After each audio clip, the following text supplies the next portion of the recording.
અંગ્રેજીમાં એટિકેટ્સ અને મેનર્સ કહી છે. તે ઇસ્લામની અંદર જિંદગીની દરેક શાખામાં અને દરેક બ્રાન્ચમાં જે એટિકેટ્સની ટીચિંગ છે એના ઉપર મારો વિચાર છે કે આપણે આ 2-4 મહિના 5 મહિના જેટલા માહ મુબારક સુધી આપણને ટાઈમ છે ઇન્શાઅલ્લાહ શનિવારના એના ઉપર કરું પ્રવચન કરું. કારણ કે આપણી ટેપો દૂર દૂર જાય છે અને ઇન્શાઅલ્લાહ ઘણા ભાઈઓને એનાથી ફાયદો થશે. એનું કારણ છે આપણે એમ ધારીએ છીએ કે આ બધું એક્સ્ટ્રા ઓર્ડિનરી છે. નમાઝ બાદ નમાઝ 2 રકાત સવારની થઈ ગઈ હવે પછી આ તસ્બીહ કે દુઆઓ કે જે પઢાય છે જે તે સિવાય બીજા દરેક પોતાની દુઆ પડતા હોય અથવા તો જે પૈગંબરનો હુકમ છે કે અગર નમાઝ ટાઈમ પર પડી ઘરે મસલન આ તો નમાઝ જમાતના હિસાબે આપણે જરાક મોડા આવી છે બધા ભાઈઓ આવી શકે ઘરે પડતા હોય અને આંખ ખુલી ગઈ ને વહેલા નમાઝ પડી લીધી મતલબમાં ટાઈમ પર તો મુસ્તાહબ છે કે મસલન સૂરજ ઉગે નહીં ત્યાં સુધી સૂવું નહીં. આ બધી બાબતો એવી છે કે જે માણસને ચક્કરમાં લાવે છે કે આ બધું એક્સ્ટ્રા ક્યાં આવ્યું. પણ આપણે છોકરાઓ પરીક્ષામાં બેઠા હોય તો એને સવાલનો જવાબ જો સાચો દઈએ તો એને માર્ક્સ મળવા જોઈએ, બરાબર છે. પણ ઉપર લખેલું હોય છે સારા અક્ષર લખશો તો 5 માર્ક વધારે, નીટ કામ હશે તો 10 માર્ક વધારે, બરાબર. મેથડ સરખી હશે તો એના વધારે માર્ક છે. આન્સર ઉપર અમને એટલી બધી ચિંતા નથી જેટલો મેથડ ઉપર છે. કારણ કે આન્સરમાં તો તમે ચોરી બી કરી શકો બાજુમાં વાળાને જોઈને કે આન્સર એનો આ છે, પણ જો મેથડ બતાવી હોય તો ખબર પડે કે તમે આન્સર સુધી પહોંચ્યા કેવી રીતે. તો એટલે છોકરો ઊભો થઈને એમ કહે કે ભાઈ આમાં તમે મારા માર્ક્સ કેમ કાપી નાખ્યા? એમ કહ્યું એટલા માટે કાપ્યા ભાઈ કે તારું પેપર ગંદુ છે, એની અંદર લખવા તારા અક્ષર બહુ ખરાબ છે, તારી મેથડ ખોટી છે. તો એ જવાબ આપે કે ભાઈ મારો જવાબ સાચો હતો કે નહીં, તમને મારા જવાબ સાથે નહીં. ભાઈ તમને એક્ઝામિનેશનમાં એટલા માટે બેસાડ્યા છે કે તમે જિંદગીમાં જ્યારે કામ કરવા જાઓ ત્યારે તમારા કામમાં એક વ્યવસ્થા, એક મેથડ અને એક સ્વચ્છતા અને ક્લીનલીનેસ પણ હોય. કારણ કે સ્કૂલ તમારી જિંદગી નથી, જિંદગી સ્કૂલ બાદ છે. એવી જ રીતે નમાઝ છે કે બીજા અહકામ છે એની અંદર ઘણી વસ્તુઓ જે મૂકવામાં આવી છે એ ઇબાદત કરવાની એક ચોખ્ખી ઉમદા રીત બતાવી અને એને વધુ ને વધુ પ્રેઝેન્ટેબલ બનાવવા માટે એટલા માટે પૈગંબરે ફરમાયું કે વાજિબ નમાઝ બાદ જે સુન્નતી અમલ છે અથવા એથી પહેલા જે સુન્નતી અમલ છે એ નમાઝમાં કે બીજી ઇબાદતમાં રહી ગયેલી ખોડ ખાંપણ ફોલ્ટ્સ ફ્લોઝને પૂરી કરે છે. અને જે ખાસ વસ્તુ કહેવા માંગુ છું તે છે કે ભાઈઓ અને બહેનો આપણે જાણતા નથી કે એક અમલની એક અસર છે. એ ક્યારે ખબર પડશે જ્યારે આપણે કરીએ તો. અત્યારે આ મને કહેવામાં આવ્યું કે પૈગંબરે ફરમાયું છે કે આ એક zikr તમે ચાલુ કરતા રહેજો એનો ફાયદો આ છે. હવે zikr કરું ત્યારે એનો ફાયદો જોઉં, પણ zikr કરવાની ખબર જ ન હોય, જ્યારે તકલીફ આવી પડે ત્યારે મૌલવીને ગોતો કે હવે કંઈક બતાવો રસ્તો જેથી હું આમાંથી નીકળી જાઉં. અને નીકળ્યા પછી પાછો આવે નહીં અને વાજિબ કરે નહીં ને સુન્નત માંગે, એ તો બિલકુલ જુદી વાત છે. મને કંઈક બતાવો કે હું પડું તો પણ અમારા જેવા જરાક આમ જાણતા હોય માણસને તો કહીએ કે ભાઈ નમાઝે સુબહ બાદ આટલી તસ્બીહ કાઢવાની છે, એટલે એને એમ થાય કે આ નમાઝે સુબહ વગર થશે નહીં તો કમસે કમ નમાઝે સુબહ તો પડશે. પણ જો એને કહું કે બસ આ તસ્બીહ કાઢો એટલે ભાઈ તસ્બીહ કાઢવા માંડે, નમાઝે સુબહ ગાયબ, ઝોહર અસર બી ગાયબ, સમજાય કે નહીં? તો એ થાય નહીં. તો આપણા ઉલમાએ એક કિતાબ લખી છે, ઘણા ઉલમાએ લખી છે. કિતાબનું નામ આ જ હોય છે સવાબુલ અમાલી વ ઇકાબુહા. અમાલના સવાબ અને અમુક અમાલ કરવાથી એના જે ઇકાબ એટલે ખુદાવંદ કરીમ તરફથી જે એની સજા મળે છે અથવા તો જિંદગીમાં જે તકલીફ આવે છે બીકોઝ ઓફ ધોઝ થિંગ, આ બહુ વસ્તુ જરૂરી છે.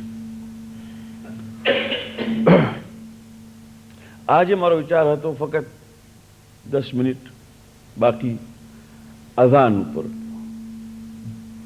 આપણે શરૂ કરીએ છીએ અઝાનથી, કારણ કે નમાઝ પહેલા અઝાન. ફિqહની રૂએ અઝાન મુસ્તહબ છે, અઝાન વાજિબ નથી. ઇકામા માટે અલબત્તા કહેવામાં આવ્યું છે કે જેટલું બની શકે ત્યાં સુધી ઇકામા વગર નમાઝ શરૂ નહીં કરવી જોઈએ. આહવત છે, આહવત ઇસ્તહબાબી છે કે પ્રિકોશન છે, પ્રિકોશન ઓપ્શનલ છે, એ ઓબ્લિગેટરી નથી કે ઇકામા વગર તો કમ સે કમ નમાઝ શરૂ નહીં કરવી જોઈએ, એકલા પડતા હોઈએ કે જમાતમાં. પણ અઝાન બે જાતની છે. એક છે અઝાન એલામ અથવા એલાન, લોકોને ખબર આપવા માટે કે નમાઝનો ટાઈમ થયો છે. એક છે નમાઝ માટે સ્પેશિયલ અઝાન, અઝાન લિસ્સલાહ. જ્યારે ટાઈમ બિલકુલ થઈ ગયો હોય ઝોહરનો અને એક ભાઈ ઉભા રહીને અઝાન દે, એ અઝાન એલાન છે.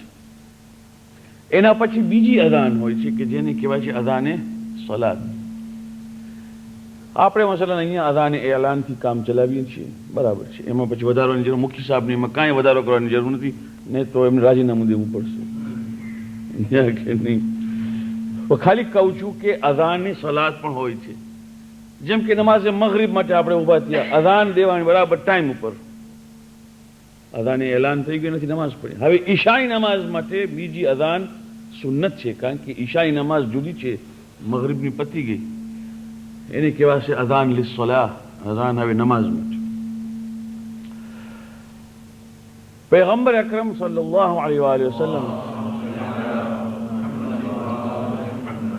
ફરમાયું, એક અજીબ બે ત્રણ બાબતો છે. ફરમાયું કે એક જમાનો એવો આવશે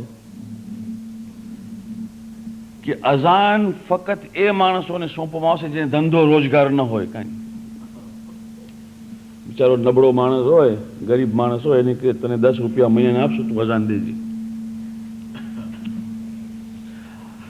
અથવા પૈસાવાળો માણસ કે કંઈક સ્ટેટસ વાળો માણસ, એને જો મુખીએ ભૂલે ચૂકે કહી દીધું કે બિસ્મિલ્લાહ અઝાન દિયો, તો એને એમ થાય કે આ મને શું સમજે છે, આ મારું કામ છે.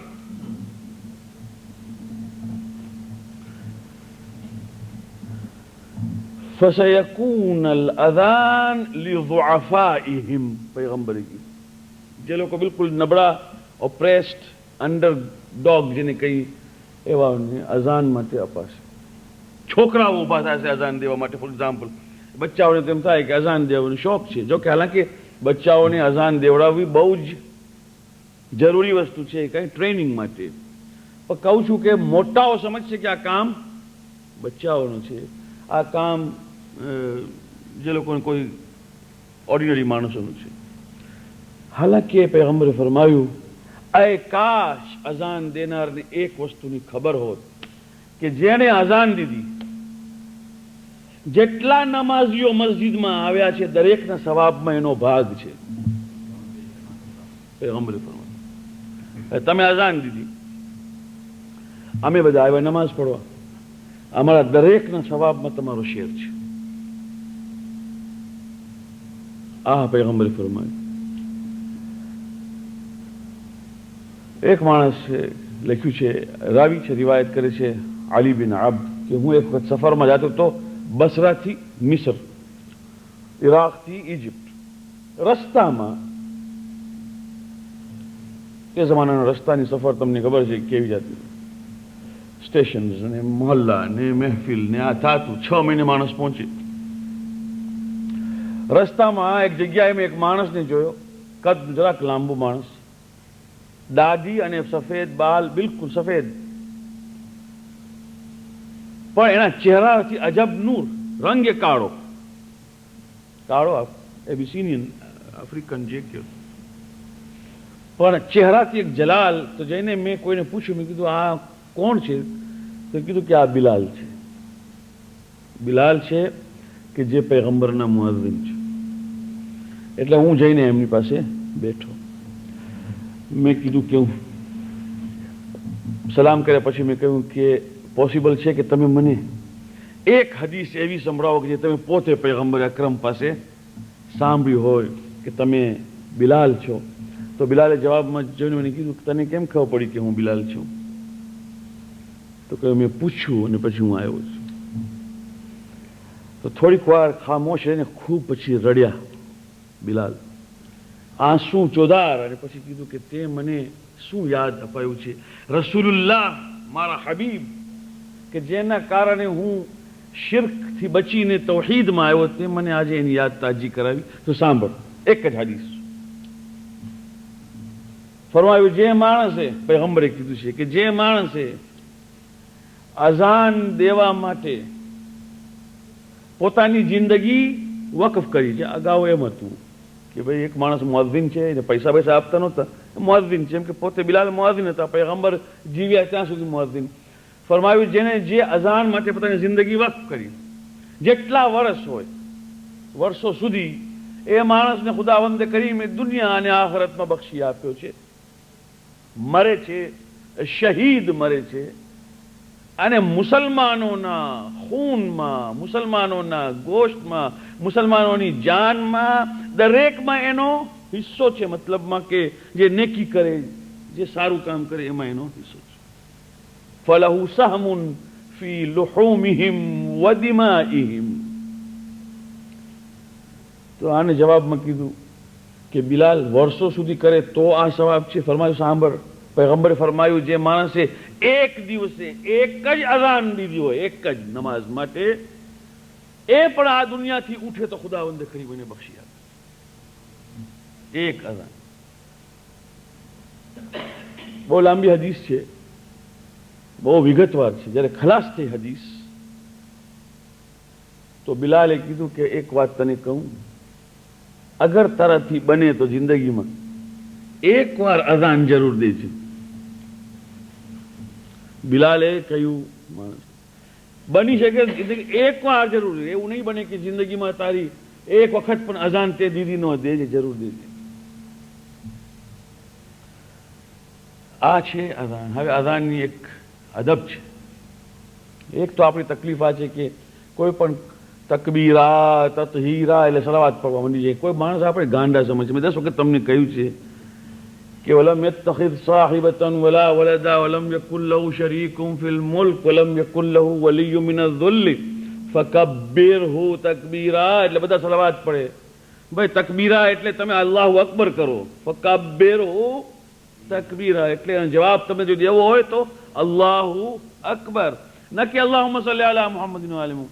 બસ જે વસ્તુ પછી રા આવે એટલે સલાવાત જ પડ્યું. તમે તતહીરા એટલે સલાવાત, તકબીરા એટલે સલાવાત. આ બધા ઉલમા મૌલવીઓ અહીંયા આવે છે ને એ લોકો પોતાના ખુતબામાં, મજલિસમાં, બધેમાં પડે છે. તો દરેક જગ્યાએ સલાવાત પડવાની હોતી નથી. એ લોકો બિચારા એમ સમજીને આપણને માફ કરે છે કે આ બધા સમજતા નથી, શું કરશું. હમણાં અઝાન દેવાની તકબીરા કીધું. વલમ યત્તખિઝ સાહિબતન વલા વલદા વલમ યકુલ લહુ શરીકુન ફિલ મુલ્ક. ખુદા માટે એમની મુલ્ક અને બાદશાહતમાં કોઈ શરીક નથી, એની ઘરવાળી નથી, એનું બચ્ચું નથી. ફકબ્બિરહુ એને તમે બુઝુર્ગ સમજો. કેવી રીતે? અલ્લાહુ અકબર કરીને તકબીરા એટલે એનો જવાબ અલ્લાહુ અકબર. દુઆ ઇફ્તિતાહમાં પણ એમ જ છે, વકબ્બિરહુ તકબીરા. જવાબ એનો છે અલ્લાહુ અકબર, ન કે અલ્લાહુમ્મા સલ્લી અલા મુહમ્મદિન વ આલિહી. ફaqat આયે તતહીરમાં છે ઇન્નમા યુરીદુ અલ્લાહુ લિયુઝહિબ અનકુમ રિજ્સ અહલલ બૈત વ યુતahhirakum તતહીરા. ત્યારે સલાવાત પડી તે પણ મુસ્તહબ. તો અઝાનમાં મુસ્તહાબી છે અને મુસ્તહબ મુઅક્કદ એટલે કે જેના પર એમ્ફેસિસ છે. અઝાન શરૂ થઈ, આપણી વાતો બંધ, દુનિયાની વાતો બંધ. કે પૈગંબરે ફરમાયું કે જે માણસ અઝાન વખતે દુનિયાની વાતો કરતો હોય એને મરતી વખતે શહાદતૈન પડવું નસીબ નહીં થાય. એની જબાનમાં લુકનત હશે. લુકનત એટલે સ્ટેમર અને સ્ટટર. સિવાય કે દીનની વાત કરતો હોય કે કોઈ ભાઈને નમાઝનો મસલો બતાવતા હોય, એને અઝાન આવતી હોય, એ વાત જુદી છે. તો એને લાઈનમાં ઊભા રહેવા માટે આપણે કહેતા ભાઈ નમાઝ જમાત શરૂ થાય છે, આમ બેસીએ આપણે, એ દીનની વાતો છે. બાકી બીજી વાતો જાય. હવે પબ્લિકની તકલીફ આ છે આપણા ભાઈઓની. એ મુલ્લા સાહેબ તમે અમને આમ કરો છો, તેમ કરો છો. ફલાણા મૌલવી આવ્યા તો વાતો કરતા હતા, ફલાણા આગા લોકો આવ્યા તો વાતો કરતા. મને લેવા દેવા નથી. આપણા દીનમાં ઇન્ડિવિજ્યુઅલ અને પર્સનાલિટીઝના કન્ડક્ટ સાથે અમને કાંઈ સંબંધ નથી. આમને સંબંધ છે પૈગંબરે શું કહ્યું, ઇમામોએ શું કહ્યું. ને મારી કબરમાં કોઈ મૌલવી આવવાનો નથી ને હું કોઈની કબરમાં ઘૂસવાનો નથી. આ આર્ગ્યુમેન્ટ છે ને એ બિલકુલ અનનેસેસરી છે. હા, તમને અગર એમ થાય કે આ લોકો પોતે જે જાણે છે એ લોકો જ આવું કરે છે, તમે એને પોતાની જેને કહો એ વાત જુદી છે કે ભાઈ તમે જ અમને કહો છો કે અમારે અઝાનમાં ચૂપ રહેવું. હવે તમે આ બધી હો માર્કેટની જેમ માંડીને બેઠા છો, આવીને બેસી જાઓ, અઝાન આવી રહી છે, એ વાત જુદી છે. બાકી એ આર્ગ્યુમેન્ટ કે હવે આ કેમ આમ આ લોકો આમ કરી છે, તમને કઈ લેવા દેવા નથી. રસૂલુલ્લાહ સલ્લલ્લાહુ અલૈહિ વસલ્લમ ફરમાવ્યું છે. એટલે આવી આર્ગ્યુમેન્ટ ખોટી નહીં કરવી જોઈએ. જેને કેવું એને મોટા આપણે કહી દેવું જોઈએ, ભાઈ તમે વાતો નહીં કરો. એ તમને કહેશે કે ભાઈ હું દીનની વાત કરું છું, ફોર એક્ઝામ્પલ આને મસલો બતાવી રહ્યો છું, એ વાત જુદી છે. આપણા અમલ ઉપર લોકોના કોન્ડક્ટની અસર નહીં હોવી જોઈએ. તમને સમજાય છે? એક આ એની હકીકત અઝાનની છે. બીજું, પૈગંબરે ફરમાવ્યું જ્યારે બીમારી ઘરમાંથી નીકળતી ન હોય અથવા ઘરમાં કુસંપ શરૂ થાય, કુસંપ કુટુંબમાં ભાઈઓમાં આ છે તે છે, મોહબ્બત નીકળી જાતી હોય એવું લાગે, અથવા ધંધા રોજગારમાં તકલીફ લાગે, તો ઘરમાં અઝાન દેવાની આદત પાડો. મકાનમાં અઝાન, એટલે હવે ઇંગ્લેન્ડમાં વસે છે, અક્કલથી કામ કરીએ. એનો અર્થ એમ નથી કે ઘરમાં માઇક નાખો ને પાડોશીને જગાડીને પોલીસને બોલાવો, નહીં, એમ નથી મતલબ. છાની અવાજે અઝાન દો, પણ અઝાન દેવાની આદત રાખો.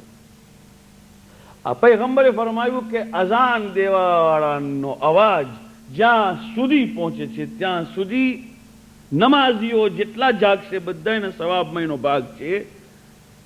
એનું કારણ છે કે મુસ્લિમ દેશોની અંદર તો હઝરતે બિલાલને પૈગંબરે એટલા માટે ઉભા રાખ્યા કે એનો અવાજ એવો સોલિડ હતો,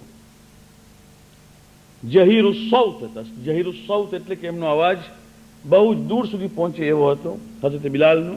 એક, અને જ્યારે હઝરતે બિલાલ ઉભા થયા ત્યારે નીચે ઉભા રહેલાઓ હસદને મારે પરેશાન હતા કે અમને આ રસૂલુલ્લાહે કેમ ન કીધું કે પેલી અઝાન અમે દઈએ મસ્જિદ નબવીમાં, આ એક ગુલામને કેમ દીધું.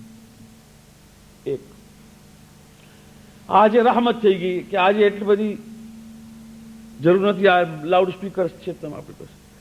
હવે આ ઇમામ વાળામાં આપણે દાખલો લઈએ તો માઇક અંદર જ ફિટ હોય, પણ કમસે કમ બાઈઓ પાછળ બેઠી છે, કોઈ ભાઈઓ છેલ્લે બેઠા છે. જ્યાં સુધી મુઅઝ્ઝિનનો અવાજ પહોંચે, મતલબમાં જ્યાં સુધી કે આ માઇક કામ કરે છે ત્યાં સુધી સવાબમાં બધાની ઇબાદતમાં એ શામિલ છે.